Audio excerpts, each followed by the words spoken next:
Vegetable பிரியாணிக்கு தேவையான பொருட்கள் பாருங்கள். வெங்காயம், தக்காளி, புதினா, பச்சை மிளகா, கேரட், பீன்ஸ், உருளைக்கிழங்கு எடுத்துருக்கேன்.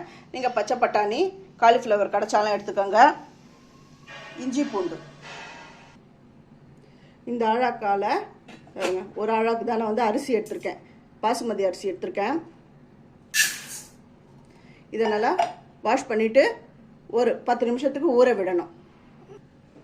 காயெல்லாம் வெட்ட போகிறேன். அது வரையும் இது ஊறினா போதும். கொஞ்சம் எண்ணெய் விட்டுக்கணும். அது கூடவே கொஞ்சம் நெய் விடுங்க. கொஞ்சம் நல்லாயிருக்கும் ஃப்ளேவர். ஃபஸ்ட்டு ஒரு வெங்காயம், கைப்பிடி வெங்காயத்தை போட்டு நல்லா ஃப்ரை பண்ணிக்கணும். வெங்காயம் வந்து நல்லா பொன்னிறமாக ஆகணும். அது வரையும் நல்லா வறுக்கணும்.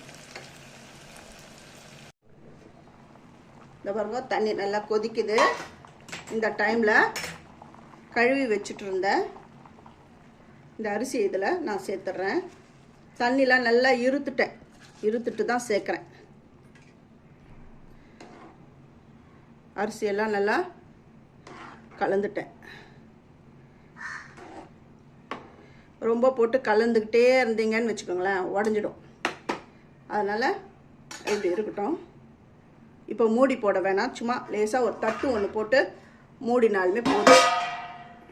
இந்த ஒரு விசில் வந்த உடனே ஸ்டவ் ஆஃப் பண்ணிவிட்டு இதை இறக்கி கீழே வச்சிடணும். இது ப்ரெஷர் போனதுக்கப்புறம் இதை ஓப்பன் பண்ணணும். ப்ரெஷர் போயிடுது பாருங்கள்.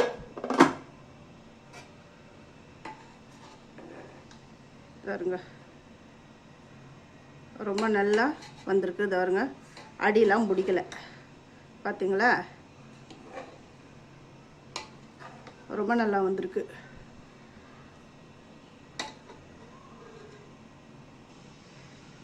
ரொம்ப நல்லா பர்ஃபெக்டாக வந்திருக்கு.